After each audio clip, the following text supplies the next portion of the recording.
Adobe has re-engineered the architecture of Adobe After Effects CC to make it much, much faster. The first and most significant result of this effort is enhanced interactive previews.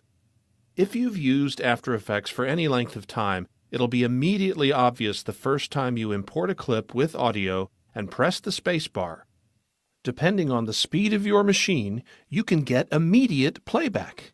Notice the green bar indicates that it's caching faster than it plays.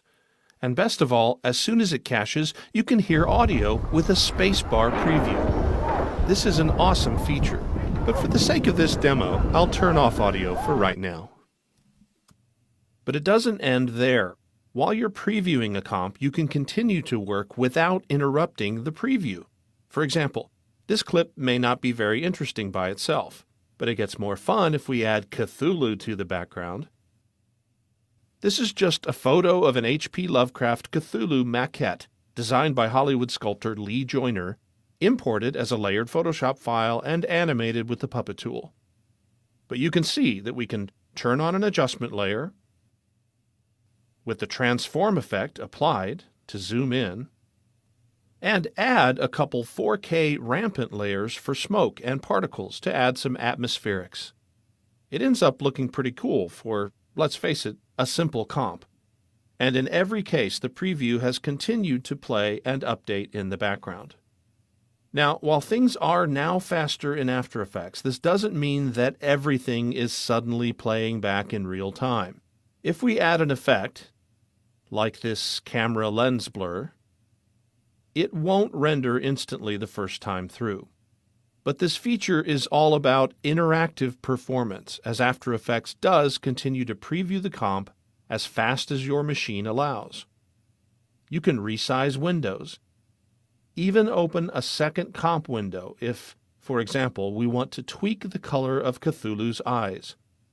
Lovecraft said they were green, after all. The preview will continue to play along as we tweak elements in other comps, which can be a great way to adjust embedded elements and immediately see the results in context.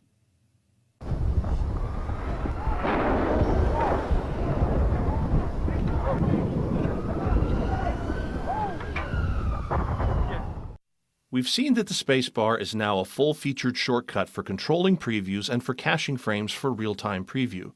But don't worry if you're an experienced After Effects user who likes to use the 0 key on the numeric keypad for previews.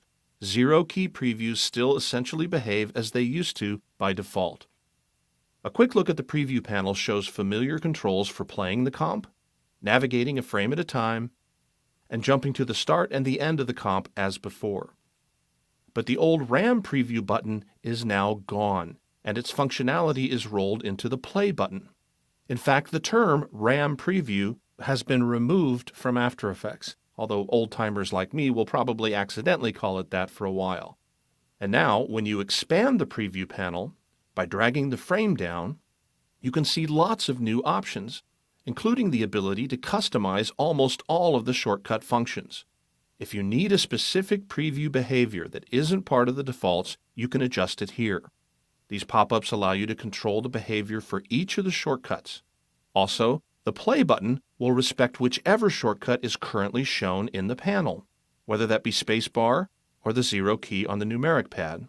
For example, by default, the spacebar previews from the current time, while the numpad 0 key previews from the start of the range, otherwise known as the work area here in the timeline.